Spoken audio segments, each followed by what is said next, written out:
half a century after Martin Luther King Jr.'s final flight to Memphis. Economic justice. His unfinished work continues, and there is a new hope. Raising their credit score. A way to end poverty. The credit score is sort of the lifeblood of financial success. The secret language of money you never learned in school. I feel richer today than I ever have.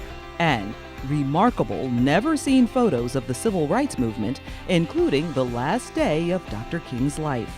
In the next hour on Andrew Young Presents The Color of Money.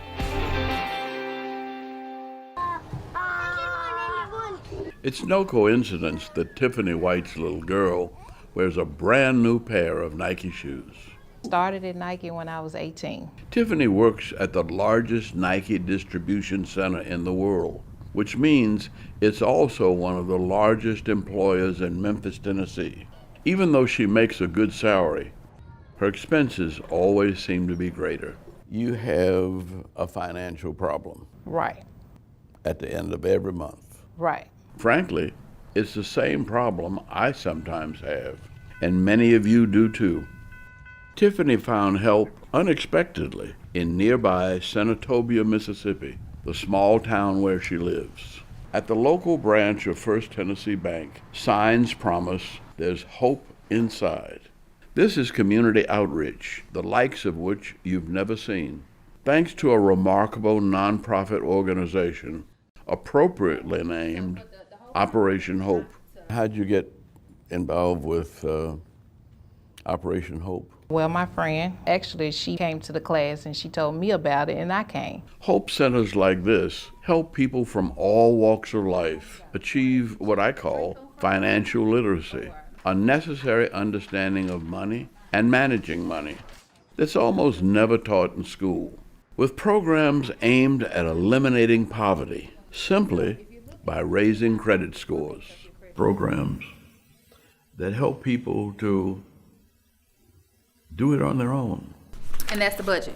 We're gonna write down everything that you spend your money on, okay? And I'm gonna go through your budget and I'm gonna just politely with my pen mark out those things that can be wiped out. First step of just admitting, hey, I need some help and I'm here to help you. I'm here to walk you through, the steps that it takes to get back on track financially. But suppose you haven't ever been on track. Can help them get on track if they've never been on track before. Yes, sir. That's why First Tennessee Bank provides free space to Operation Hope at a number of its banking locations, says the bank's young and aggressive CEO and president, Brian Jordan. What we need is a strong economic community and economic fabric, and that means everybody has to do well.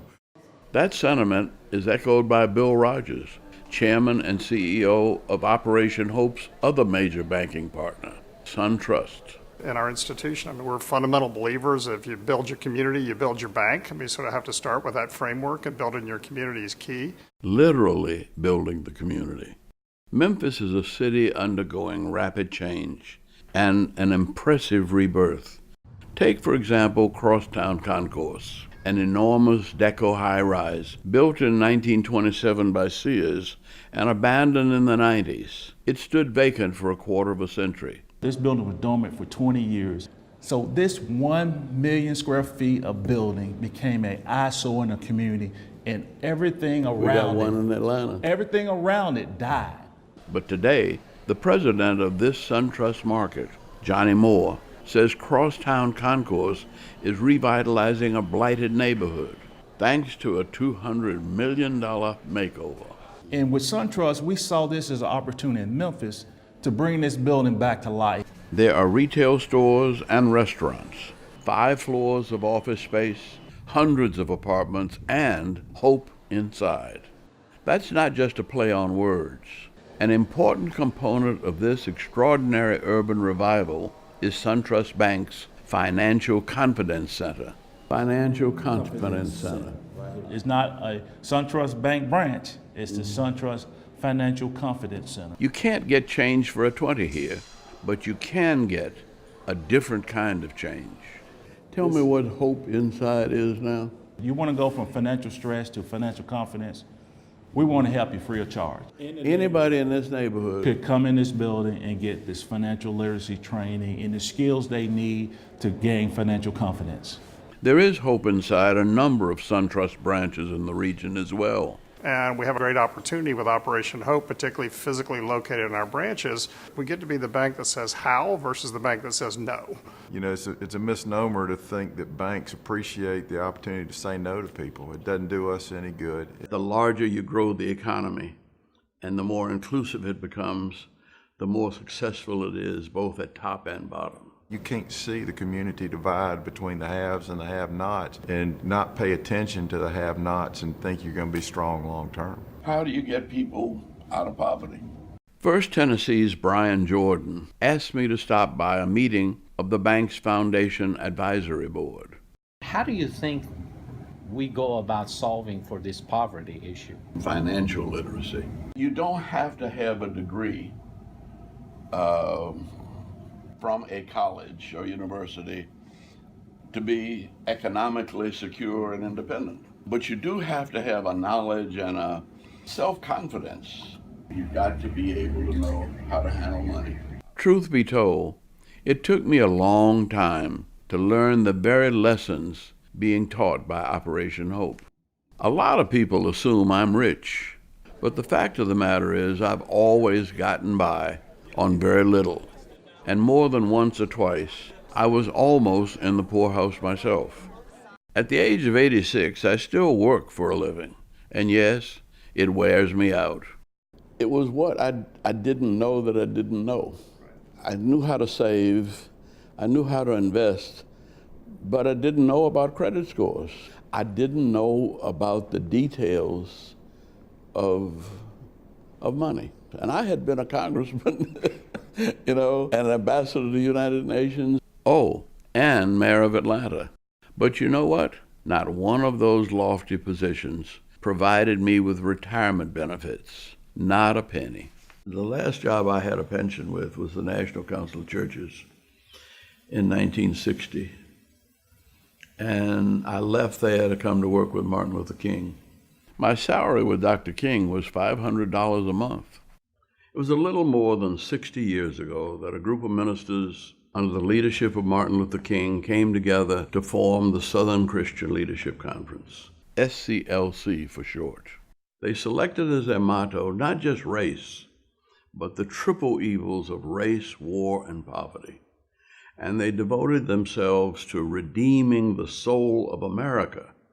Now, this America that they were talking about, I don't know whether we remember anymore, but the America we were talking about was one nation, indivisible, under God, with liberty and justice for all. We focused largely on race and war. Poverty was next on the list, and Dr. King wanted to up the ante, to expand the movement and use what he called militant nonviolence to pressure Congress into passing an economic Bill of Rights. We made a decision which I wish to announce today. As usual, I was at Dr. King's side on December 4th, 1967, at what may have been his most controversial press conference ever. The Southern Christian Leadership Conference will lead waves of the nation's poor and disinherited to Washington, D.C. next spring. We had no way of knowing that Dr. King would live to see only the first 2 weeks of that next spring. He was determined to turn reform into revolution, knowing full well that it put him in the crosshairs. Is risky, but not to act represents moral irresponsibility. So I feel that we've got to do this.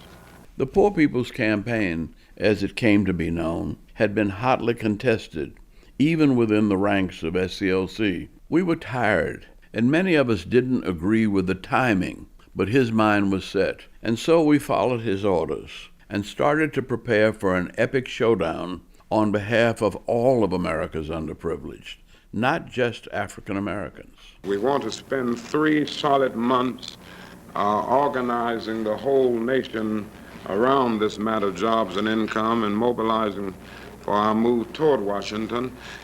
So we feel that the 1st of April will probably be the time that we will move. But it was on the 4th of April that an assassin's bullet killed Martin Luther King Jr.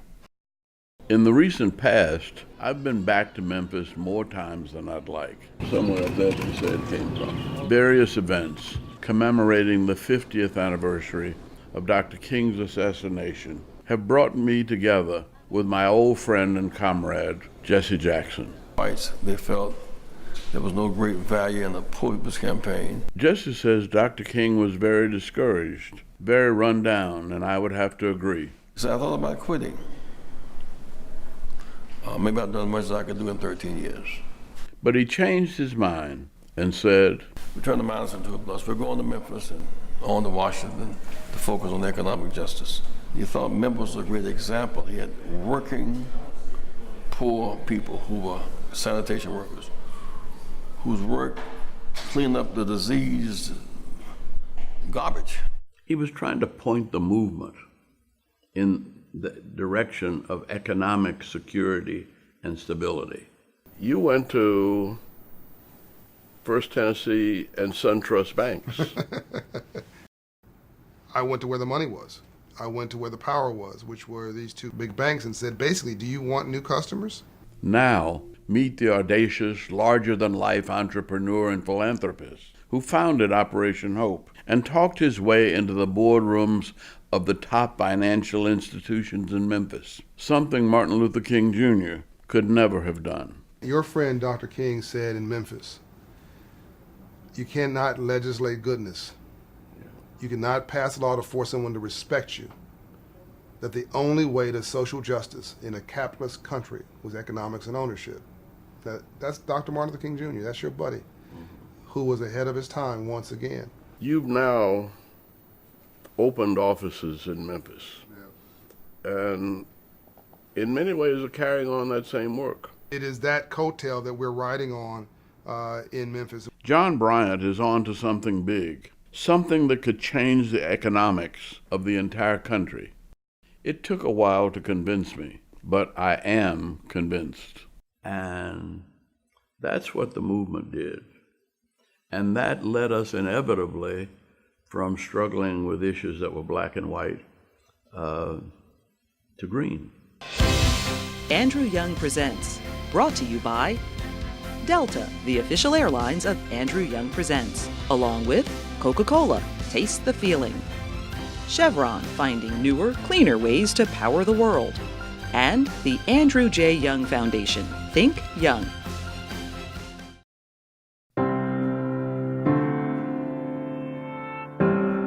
Richard Anderson lives on a fixed income with limited resources, but you really wouldn't know it. Maybe I'm at the poorest point I've ever been in my life financially, but I feel that richer today than I ever have. Rick's life changed one day for the better while driving through Memphis, listening to radio station 95.7 Hallelujah FM. Tammy and I both listened to a local gospel station here that had advertised it. Hi, this is John Hope Bryant. I heard about it on the radio. In our Hope Inside network, more than 100 locations across the country, we're moving credit scores 120 points in 24 months, and we do it all for free. I had done business with First Tennessee Bank for years. We have a friend who works at First Tennessee Bank, and she told us more information. An admitted spendaholic whose buying habits were a major factor in the end of his marriage. Rick is working hard with his girlfriend, Tammy Sykes, the love of his life, not to make the same mistakes again. The biggest problem in my marriage was money. I did not know how to manage it. Between me and my wife at the time, we had a 6-figure income, but I was barely keeping the lights on.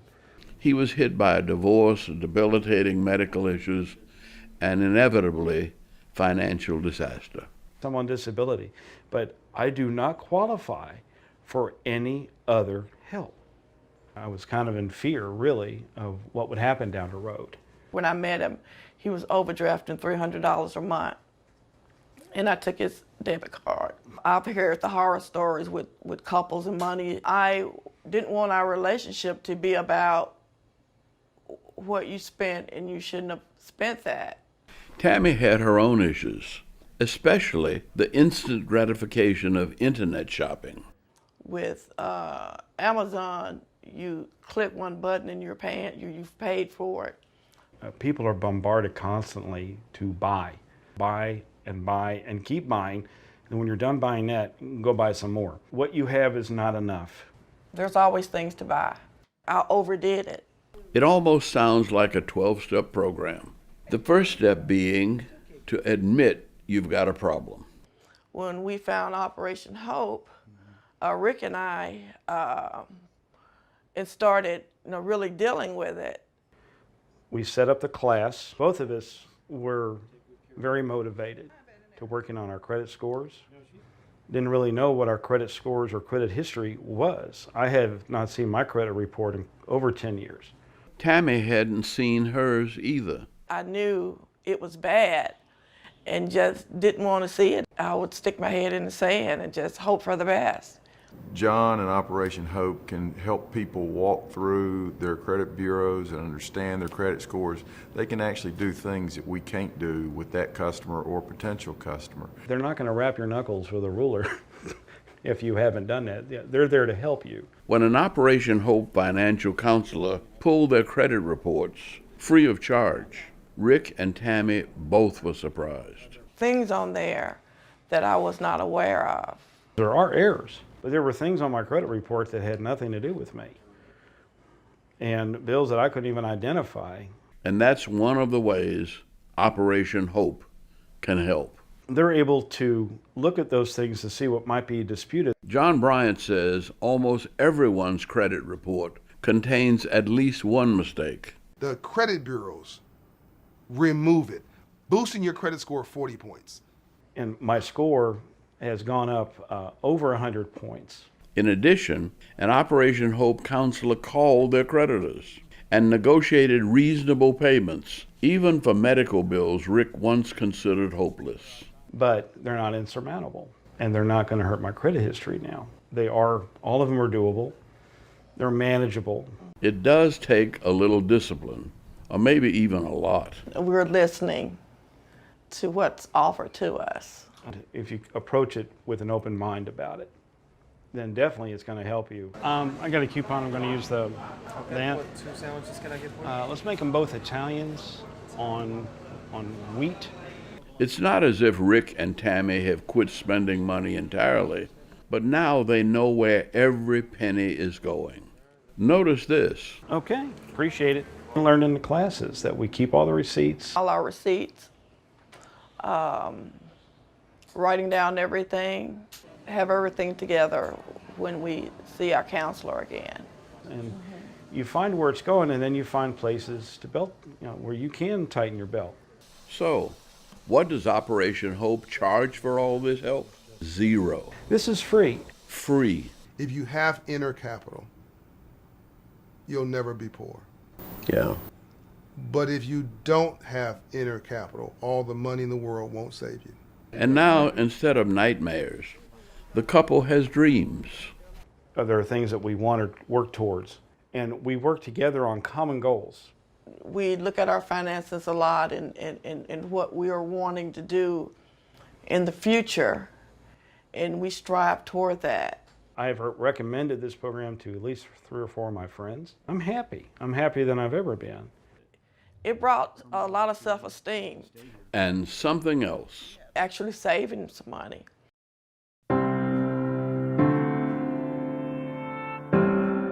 Mason Temple in Memphis, Tennessee, is where Martin Luther King Jr. gave his very last sermon. The Mountaintop Speech, it's called. And believe it or not, at Mason Temple, today you'll find hope inside. What I believe is going to be the Starbucks of financial inclusion. They seem to be everywhere in and around Memphis.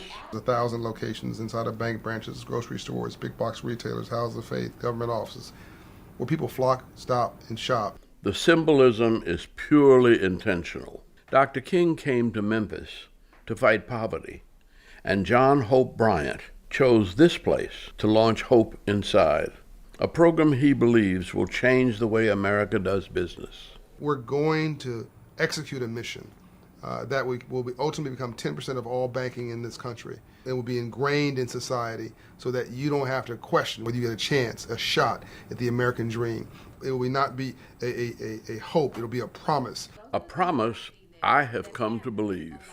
Operation Hope is not a local, regional organization. The Hope Global Forum, held each year in Atlanta, is a major event that attracts thousands of the country's corporate and political leaders, entrepreneurs, and great thinkers, as well as anyone else with an investment or interest in financial literacy and ideas to make the economy work from top to bottom and bottom to top. Former President Bill Clinton knows John Bryant well and wrote several pages about him in the 2007 book, Giving: How Each of Us Can Change the World. When asked why he decided to devote his life to Operation Hope, John gave President Clinton the same answer he always gives. I didn't decide. God did. We're looking at the fires and looting in South Central. These people are angry, and they have every right to be. Oh, look at that. Terrible. And there's no police presence down here. April 29th, 1992 was in many ways a rebirth for me. Rodney King is no model citizen, but didn't deserve to get his rear end whipped by police officers sworn to protect. Being sadistic. They were on tape, so I figured, okay, Rodney King will go to jail, but those guys are going to jail too. But the officers were found not guilty. Not guilty. Not guilty. Not guilty. Well, I was wrong. And the city exploded. John Bryant was still living in Los Angeles, having grown up poor in nearby Compton. You started your ministry out of the Rodney King riots, and your answer to riots were jobs. How'd you get there? I felt guilty. That's the answer. Guilty because by then, after a few ups and downs, he was a self-made businessman, and by his own description, just a little bit arrogant. I had become seemingly successful. I began to believe if you weren't working, you were lazy. And if you weren't successful, then there's something wrong with you, and get off your rear end. I sound like a lot of my very conservative friends. And I was similarly blaming poverty on the poor at the same time that justice in this case meant just us. John Bryant walked out into the burning streets of South Central L.A. The city was still smoldering. The riots were still in full effect. In the midst of this destruction, he had what can only be called an epiphany, a moment he describes as painful, because I saw my own people stripping themselves of their own dignity. Were there people killed that night? There were 50 deaths. There was $1 billion in property damage, back when $1 billion was a lot of money. Somehow John Bryant talked his way onto the board of directors of Rebuild LA, its youngest member by far. I was obnoxiously overconfident. I was 26 years old, and no one took me seriously. But that put me in the room with the other CEOs. That's all I wanted. He knew he could make a difference, and he also realized he'd been wrong about the poor. People who didn't know or didn't think they had a voice, didn't know how to exercise it, decided to destroy the city they lived in. Dr. King always said that violence is the language of the unheard. Unheard, right. So you basically felt that you could give voice. That came a little later. I had to find my own path. What was my contribution? What was my role? And then it hit him. I thought my way out of poverty, and I said, my God, this is not just a pathway for me; it's a pathway for everybody. And I became a different person. I saw the power of hope. That was the start. I created a letterhead called Operation Hope. My deal, I rejected it. The only thing that got me excited was one thing. Not long ago, John Bryant moved the worldwide headquarters of Operation Hope from Los Angeles to Atlanta. Over a quarter of a century has passed since he started Operation Hope, and much of the story of its success and his can be found on the credenza behind his desk. Awards, keepsakes, presidential commendations, photographs of John with some of the world's most famous people. This photo catches my eye. In 2006, we had just met, and I invited John to accompany me on a trip to Rwanda. I wanted to get to know him better, to decide if he was a fast-talking hustler or just maybe the real thing. In his book, President Clinton described John Bryant as, quote, a whirlwind of ideas and action, and that's the truth. He got his first taste of success at an early age, a story I think is worth mentioning. I started the neighborhood candy house in the den of my home when I was 10 years old. I made $300 a week. How much? $300. Selling candy. Selling candy, and put the liquor store out of the candy business. My confidence went through the roof. My self-esteem grew. My belief in myself. Well, if you can put the liquor store out of the candy business, you've done something. Yeah.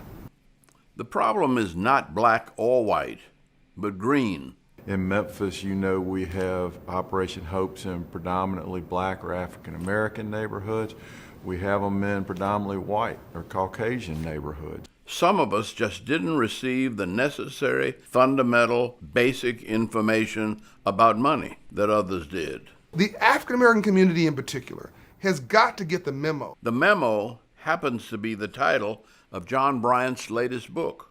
Money is a language, and we were never taught it. But we never got the memo on money, and as a result of that, you can be the nicest person in the world and still be dead broke. And you can be the hardest working person in and the still world. be dead broke. Since John Bryant created Operation Hope, it has become an effective, top-rated nonprofit that has helped countless individuals. I see you making free enterprise work for the poor. You said something really powerful a couple years ago to me. To live in a system of free enterprise and not to understand the rules must be the very definition of slavery. Yep. It's just everything. It's everything.